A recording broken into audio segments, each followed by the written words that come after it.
জালটাকে কীভাবে দেখবেন, কীভাবে চিনবেন, কীভাবে ধরবেন? এই যে দেখেন সুতাটা, এই যে জাল টাকার সুতা হচ্ছে অন্যরকম, দেখলেই চেনা যায়। এটা নখ দিয়ে একটা ঘষা দিলেই উঠে যায় কিন্তু।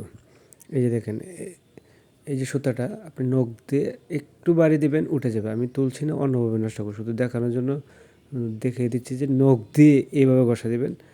আর জাল টাকা ধরতে হলে প্রথমে সুতাটাই দেখবেন। যেহেতু আমার হাতে আসছে টাকাটা, সুতরাং এটা আমি ডেস্ট্রয় করে দিব। যে দুইটা ভাঁজ করব, ভাঁজ করার সাথে সাথে আমি পাঞ্চ মেশিন দিয়ে এটাকে পাঞ্চ করে দিলাম। এইভাবে নষ্ট করতে হবে। জাল টাকা যার হাতে থাকবে সে অপরাধী, সুতরাং নষ্ট করে দেওয়াই ভালো। আমি নষ্ট করে দিলাম। এটাকে ধরার অনেকগুলো পদ্ধতি আছে। প্রথমে সুতাটা দেখালাম, এখন আপনারা দুইটা, একটা আসল নোট, একটা জাল নোট। ওই জাল নোটটা আর আসল নোটটা একসাথে রাখলাম। এখন দেখেন